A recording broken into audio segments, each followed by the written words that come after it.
Welcome to the College of Charleston Special Collections in the South Carolina Historical Society Archives at the Addlestone Library. Today we'll be taking a virtual tour, learning more about how to use materials found in the collections, and looking at some of our highlights. Archives and special collections are places that collect and store records of organizations, families, and individuals. These collections can include materials of many types, including rare books, manuscripts, papers, digital objects, oral histories, and other items that are of unique value and importance to the study of material culture, history, literature, and other subjects. The College of Charleston Special Collections was founded to support scholarship on the South Carolina Lowcountry and the broader Atlantic world. Its holdings include over 600 manuscript collections related to the history and culture of the South Carolina Lowcountry, the archives of the College of Charleston, the Jewish Heritage Collection, and more than 40,000 rare books and pamphlets. Established in 1855, the South Carolina Historical Society Archives, SCHS, is one of the largest repositories of books, letters, journals, maps, drawings, and photographs documenting the history of the state of South Carolina. The South Carolina Historical Society Archives and the Special Collections Department are co-located on the third floor of the Marlene and Nathan Addlestone Library. The interinstitutional partnership between the College of Charleston Special Collections and the South Carolina Historical Society Archives creates a premier research destination for scholars and students in a wide variety of disciplines and fields, including the study of the American South and the Atlantic world. Let's take a look at one of the many items you can find in the archives and special collections. This photograph from 1901 shows a scene from King Street in the heart of downtown Charleston. What can we observe using this photograph? How can we use this image to understand change over time? The first thing I noticed is the difference in transportation. If you live in Charleston, you probably know that King Street is now a paved road for vehicles. This photograph shows people riding a streetcar, walking, riding bicycles, and a horse-drawn buggy in the left corner. A quick search shows that Charlestonians used electric streetcars from the late 1800s until 1938. If we want to learn more about the history of trolleys in Charleston, we can go to the College of Charleston Library's Discovery Service, or catalog, and enter the keyword trolley into the search box. We want to refine our search results to items in the archives and special collections by selecting the Special Collections and the South Carolina Historical Society Archives boxes in the menu on the left. As you can see, Special Collections has a pamphlet called Trolley Guide of the Charleston City Railway, published in 1897. If you were in the library and wanted to request this pamphlet, this page has information you need to do that. When requesting an item, fill out a call slip. Be sure to include the item's title, type of material, and call number, which can be found here. If you are not able to come to the library physically, you may request reproductions of certain items virtually by going to the Special Collections website and clicking the Reproductions and Use tab. After filling out a reproduction request form, a Special Collections staff member will get back to you with more information on your request. Now, let's go back to the image of King Street. If you look closely, you can see the word Exposition is written on the back of the trolley. Typing Charleston Exposition into the Discovery Service yields a few results. While the first result is a more modern book, the second one is from 1900 to 1902, when the South Carolina Interstate and West Indian Exposition took place in Charleston's Hampton Park. If we scroll down, we can see several tools which can help us if we decide to use this resource for our research. These include buttons to print, suggested citations, permalinks, and a link to email the source. Remember to double-check your citations for accuracy and formatting based on the requirements of your assignment. If we scroll down further, we can see that both Special Collections and the South Carolina Historical Society own copies of this book. We can also see other institutions that have the book in their collections. If we keep scrolling, we can see more details such as the title of the work, creator, subject headings, genre, and publisher, as well as any notes about the item. Let's say we want to learn more about this event. We can click here to view other items about the exposition. As you can see, items from both special collections and the South Carolina Historical Society will show up. Again, both of these institutions are housed in Addlestone Library. Our next example is this map of the Charleston Peninsula with principal points of historical and commercial interest identified and noted. Look closely and you will see that the map also includes a Welcome to Visitors message from Mayor Burnett R. Maybank. Published by the Office of Port Development in 1938, who do you think the target audience was? If you're thinking tourists and visitors, you are correct. It's important to point out that even though the immediate purpose of this map was to guide and welcome tourists to the Holy City, present-day history detectives and scholars can use this resource to explore how the landscape of Charleston has changed over time. We can even use it to orient ourselves to the location of the turn-of-the-century exposition festivities which took place at Hampton Park.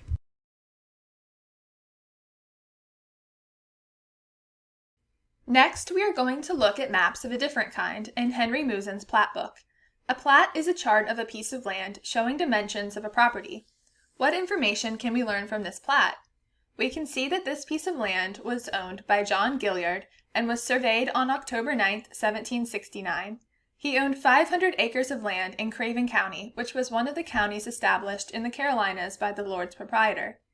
We can also see that land to the north and south of John Gilliard's was vacant at the time of this survey, and that most of the area was wooded. If we turn the page, we will see that John Gilliard also owned 8.5 acres of land on the Santee River. Plats can be extremely useful resources when conducting historical or genealogical research. During the course of your research, you may come across a type of map called a Sanborn Map. These were fire insurance maps published in the 19th and 20th centuries to inform fire insurance companies of potential risk. They are useful to us as researchers because they include detailed information about the locations of buildings, their uses, types of materials they are made from, and more. They provide useful comparisons for how land usage changes over time. Our next example is this early 20th century postcard of Sullivan's Island from the Leah Greenberg postcard collection. What can this image tell us about life here over 100 years ago? We can observe several differences between this modern photo and the historical postcard shown on screen. Notice what the people are wearing. What are they doing? What is in the background? Think about who would have been able to visit this beach and why. What feelings about the Low Country and its history was the photographer trying to capture with this image? Next, we're going to talk about one of Charleston's most famous landmarks, Fort Sumter. During the Battle of Fort Sumter, members of the South Carolina artillery fired upon the Union garrison, kicking off some of the first shots of the Civil War. Special Collections has many images of Fort Sumter from many different perspectives. Analyzing different perspectives of the same place or event can help you better understand its historical context. What do you think about this postcard from 1949 titled "The Attack on Fort Sumter, April 12 through 13, 1861"? How does the language used in the description on the bottom of the image influence how you might think about it? What biases might the artist have? Who might purchase this postcard and why? What can these observations tell us about local perspectives on the Civil War almost 100 years after its end? What if I told you this image was used as a mural in a local hotel? Does this use change its context? Compare the previous artistic rendering of the attack on Fort Sumter with this one from the Illustrated London News. What story is this image trying to tell? How is it different from the previous image? Whose perspective does it show and why? How might its origins in a European newspaper change the way the attack on Fort Sumter was represented? Finally, make observations about this color photograph of Fort Sumter from Records of the War Between the States. Confederate officer Wade Hampton is seen inspecting the damaged fort following the Union surrender of Major Anderson. When making observations about this item, we can start with the title. What is the difference between the Civil War and War Between the States? What are the subjects wearing? Who might have taken the photograph, and what is their audience? How might the intended audience of this image differ from the intended audience of the 1949 postcard? When conducting historical research, it is important to analyze sources from different perspectives to best understand what happened and how different groups of people perceived the event. So far, we have looked at mostly visual items, but there are many other types of primary sources. These include newspapers, letters, diaries, receipt books, and ephemera. Let's take a look at some examples. First, we have this short newspaper clipping about the first women's basketball team at the College of Charleston in 1920. Reading the description of this game can tell us how women's sports were viewed at the time. This newspaper clipping from the collections of a third archival repository on the campus of the College of Charleston, the Avery Research Center for African American History and Culture, is from the Septima P. Clark Papers. Published in 1979, what can this article tell us about the civil rights leader's long career? Next, we have this unique letter from Georgia O'Keeffe to Anita Politzer, a response to Politzer's request to visit the South Carolina Historical Society. What can this object tell us about Georgia O'Keeffe's life and work at the time she wrote the letter? In this letter, O'Keeffe provides a glimpse into her life by talking about her 3 very nice cats and new Ford. Letters can give us insight into the writer's thoughts and feelings, which might not otherwise be expressed in a public manner.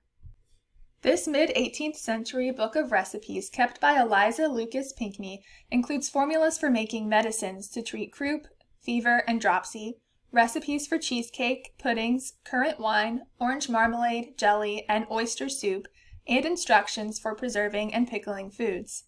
What might the medicinal formulas tell us about diet and health in the Low Country during the colonial era? Who might you expect to use a book like this one? What about this handwritten diary from 1862 to 1865 by Magdalene Elizabeth Wilkinson Keith? Why might someone keep a diary? What might she leave out? What perspective might this source help you better understand? A poster like this one is an example of ephemera, which are items originally meant to last only a short period of time. This can include flyers, brochures, tickets, bumper stickers, posters, and more. According to the Brooklyn Public Library, there are 3 steps to analyzing primary sources. First, we can make observations. Take the time to look closely at the image or read all of the text. What stands out to you? We can also make inferences or educated guesses using our observations. Finally, we should ask questions about our observations and inferences.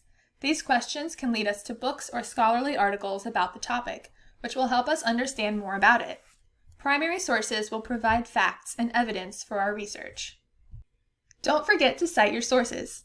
This is extremely important, and failure to do so could result in a violation of the Honor Code. If you are conducting research for a history class, your professor will probably require Turabian or Chicago-style citations. While it can be tempting to use a citation generator, be sure to check your work, as these websites often produce incorrect citations. If you need help, the library has a guide on how to cite your sources using many different styles. Kate Turabian's Manual for Writers of Term Papers, Theses, and Dissertations is also a useful resource for creating accurate citations. Now that we've gone over the basics of what Special Collections is and how to use it, you're ready to start your research. If you have any questions, don't hesitate to reach out to us via the Special Collections website or in person at Addlestone Library. Good luck!